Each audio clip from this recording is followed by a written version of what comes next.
Hey, what's up you guys, it's Dorothy and welcome back to my channel. In today's video we're going to go into chapter 54 of Swimsuit by James Patterson and Maxine P. So let's get right into this video.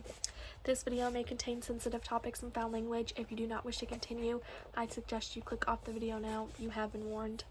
Henry sat 2 rows back from the cockpit in this sprinkling new charter jet that was almost empty. He watched through the window as the sleek little aircraft lifted smoothly off the runway and took to the wide blue and white sky above Honolulu. He sipped champagne and said yes to caviar and toast points from the hostess, and when the pilot made his all-clear announcement, Henry opened his laptop on the tabletop in front of him. The miniature video camera he'd affixed to the rearview mirror of the car had been sacrificed, but before it was destroyed by the flooding seawater, it had sent the video wirelessly to his computer. Henry was dying to see the dailies. He put in his earbuds and opened the MPV vial. He almost said wow out loud. The pictures unflurring on his computer screen were that beautiful. The interior of the car glowed from the dome light. Barbara and Levon were softly lit, and the sound quality was excellent because Henry had been in the front seat.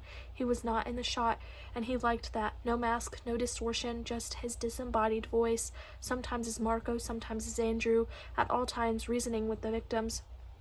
I told Kim how beautiful she was, Barbara, as I made love to her. I gave her something to drink so she wouldn't feel pain. Your daughter was a lovely person, very sweet. You don't have to think she did anything to deserve being killed. I don't believe you killed her, Levon said. You're a freak, a pathological liar. I gave you her watch, Levon. Okay, then look at this. Henry opened his cell phone and showed them the photo of his hand holding Kim's head by the roots of her wild blonde hair. Try to understand, he said, talking over Barb and Levon's insufferable wailing and snuffling. This is business. The people I work for pay a lot of money to see people die. Barbara was gagging and sobbing, telling him to stop, but Levon was in a different kind of hell, clearly trying to balance his grief and horror with a desire to keep the two of them alive. He said, "Let us go, Henry. We don't know who you really are. We can't hurt you." Henry had said, "It's not that I want to kill you, Levon. It's about the money. Yes, I make money by killing you." I can get you money, Levon said.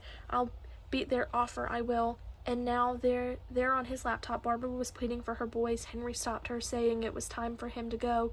He'd stepped on the gas, the soft tires rolling easily over the sand, the car plowing into the surf. When it had good momentum, Henry had gotten out of the car, walked alongside it until the water rose up to the windshield. Inside, the camera on the rear view had recorded the McDaniels begging, the water sloshing over the window frames, rising up the seats where the McDaniels' arms were locked behind them, their bodies lashed in place with the seat belts. Still he'd given them hope. "I'm leaving the light on so you can record your goodbyes," he heard himself saying on a small screen, "and someone on the road could see you. You could be rescued. Don't count on it.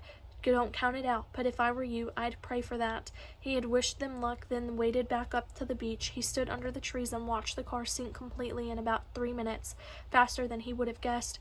Merciful, so maybe there was a God after all.